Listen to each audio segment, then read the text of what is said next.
Bonjour à toutes et à tous, il est 4h50.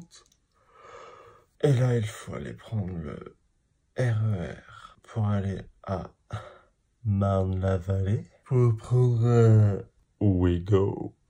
Oh bordel. Pour Avignon.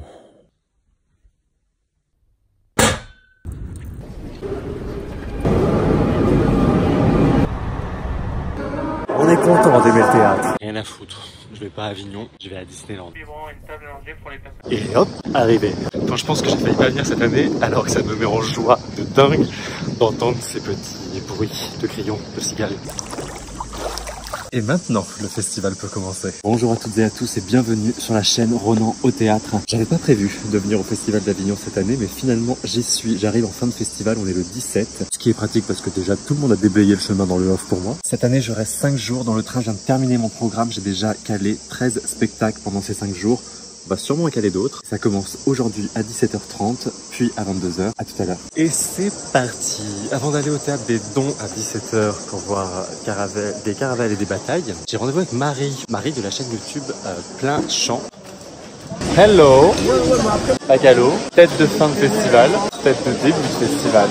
Petit arrêt obligatoire en pharmacie pour survivre à ce festival caniculaire. Le truc sympa quand on va au théâtre des dons, c'est qu'on a une jolie vue.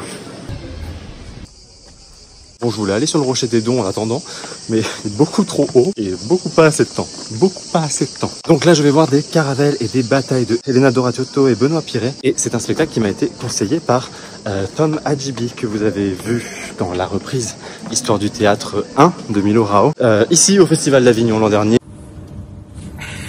Salut Ronan, Avignon c'est fini pour moi, j'ai pas dormi pendant 10 jours. Je te conseille d'aller voir des caravelles et des batailles au Théâtre des Dons. C'est génial. Bon festival, dodo.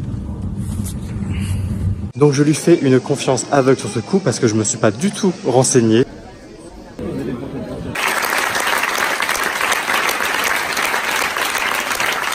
Pendant tout le spectacle, je me suis dit, ce type, je le connais. Et je le connais, pas physiquement, je le connais parce que cette façon de me faire rire, cette gueule, ce jeu. Et en fait, c'est Jules Cuibaro que j'avais vu dans J'abandonne une partie de moi que j'adapte. C'était au Festival Impatience cette année. Festival Impatience où j'avais la chance d'être dans le jury. Donc effectivement, je m'en souvenais très très bien. C'est extrêmement bon. Autant dans le texte que dans le jeu. Mais c'est vrai que lui, il sort du lot de façon assez flagrante. Si vous me voyez flou par moment, c'est normal, j'ai un tout petit problème avec mon fisheye. C'était le moment. En fait, dans ce spectacle, on arrive dans une zone géographique un peu isolée où on vit en autarcie. Enfin, pas complètement non plus. On est coupé du monde, le seul moyen d'accès, c'est par le train et visiblement par une longue randonnée après le train. Il y a un seul train par jour. En fait, on a peu d'informations. Et donc, ces membres qui composent ce groupe viennent accueillir les nouveaux voyageurs potentiels s'il y en a. Et en l'occurrence, ce jour-là, il y en a un, c'est Andreas, c'est Jules Cuibaro. Et l'équilibre de cette société qui est recréée ici, il tient dans le fait que tout est fait pour éviter le conflit, tout est extrêmement poli entre eux, les comportements sont très cordiaux. C'est des gens qui sont pas intimes, qui n'ont aucun lien entre eux, qui n'ont pas de liens familiaux, qui ne connaissent pas souvent ce qu'ils ont fait avant dans leur vie, avant d'arriver là. Et tout se base sur les petites choses de la vie, sur les petites situations, les petites conversations. Mais c'est incroyable, par exemple, tout simplement quand un soir, quelqu'un arrive et... Salut, ça va? Fiamela. Des trucs tout bêtes, c'est quand quelqu'un arrive et qui disent coucou, et les deux autres répondent coucou. Puis il y a un silence. Et ça, c'est tellement mis en exergue que ça te fait mourir de rire. Alors forcément, dit comme ça, c'est pas très intéressant, mais je vous assure que dans le spectacle, c'était très intéressant. Alors parfois, ça devient complètement ionesquien. Il y a un truc un peu absurde. Et puis en même temps, on comprend ce qui se passe. On comprend les enjeux de ce truc, et surtout c'est extrêmement philosophique. Ce type qui a écrit un livre qui est inachevé, auquel il manque 3 mots, donc déjà on est sur un truc surréaliste, et que pour terminer ces 3 mots, en fait, il est obligé d'écrire son discours de remerciement pour le prix Nobel de littérature qu'il obtiendra grâce à ce roman. En fait, c'est extrêmement drôle. C'est ça que j'ai oublié de dire et qui est le principal à dire, c'est que tu te marres pendant toute la pièce. C'est vrai que quand le mec qui vient d'arriver dit « C'est fou, ici, ils ont tous l'air très occupés, mais pas occupés comme on entend être occupé dans nos vies d'avant. » Ça te fait réfléchir à ton burn-out qui arrive. Donc merci Tom Hadjibi pour cette reco, parce que ça commence très bien ce festival. Et ce soir donc... Alors oui, le panneau toilette derrière moi, c'est que j'étais aux toilettes du gymnase du lycée Mistral. Donc ce soir...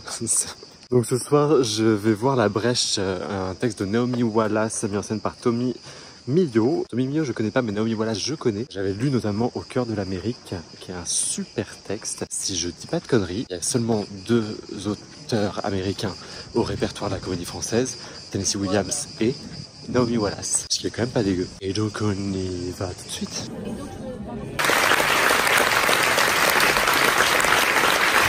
Bon, bah c'était un petit peu mou du genou. On s'en reparle. What did you think?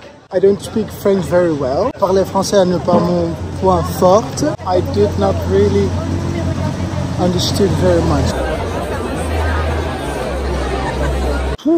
Et ben je suis pas mécontent que cette journée se termine. Il est 2 heures, je me suis levé à 4 heures. Sur La Brèche, il y a un texte qui est super, qui joue sur une double temporalité avec 14 ans d'écart entre les 2 temporalités. C'est les 2 mêmes groupes de personnes qu'on retrouve, 4 amis, 3 amis qui font un pacte entre eux pour sceller leur amitié et la sœur d'un des garçons. Et 14 ans plus tard, on retrouve la sœur, les 2 amis et plus le frère parce que il est mort. Dans Au cœur de l'Amérique de Naomi Wallace, que j'avais lu, il y avait déjà cette idée de double temporalité. Il y avait quelque chose de très intéressant, c'est qu'il y avait une fluidité entre les temporalités. Il y avait un moment de trouble dans les passages d'une temporalité à l'autre, alors que là, elles sont extrêmement marquées par la mise en scène. À aucun moment, les personnages cohabitent sur scène. Parfois, si, 2 distributions différentes qui jouent les personnages, mais il n'y a pas de double présence. Il n'y a jamais une interaction entre la fille de 17 ans et la fille de 30, plus 14 ans, 30 et quelques. Et là où ça m'a perturbé, c'est qu'on est quand même sur un spectacle qui parle d'un viol, un sujet en plus hyper sérieux parce que la particularité de ce viol ici, c'est que c'est une fille qui a été violée par 2 mecs alors qu'elle était inconsciente, sauf que son traumatisme il se situe dans le fait qu'elle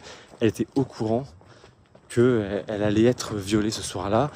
Ça faisait partie du pacte, enfin un peu glauque. Et donc on a un truc assez effroyable et pourtant ça m'a très peu touché. Je me rendais bien compte que le texte était horrible, la mise en scène et la façon dont c'était joué faisait que j'avais une grande distance par rapport à ce qui était dit. Il y a quelque chose qui m'a fait penser dans la façon de diriger, dans l'esthétique, à Vue du Pont de Ivo Vanov. Et en même temps, il n'y a pas cette force dans le jeu, cette force dramatique qui viendrait faire en sorte que la simplicité de la mise en scène et cette épure apporte quelque chose dramatiquement. Alors peut-être que ça vient de la traduction, peut-être que le texte perd de sa force dans la traduction, lost in translation, mais j'étais très étonné qu'un tel sujet ne m'affecte pas plus. Donc oui, quand je suis sorti en disant c'est mou du genou, c'est un peu ce que j'ai ressenti, c'est-à-dire que beaucoup de choses étaient là, il n'y a pas grand chose à reprocher, la mise en scène est belle, le jeu est plutôt bon, mais c'est pas assez. Voilà, fin de cette première journée au Festival d'Avignon, je suis tellement content d'être là. Et là je suis surtout très content de trouver un lit. Bonne nuit.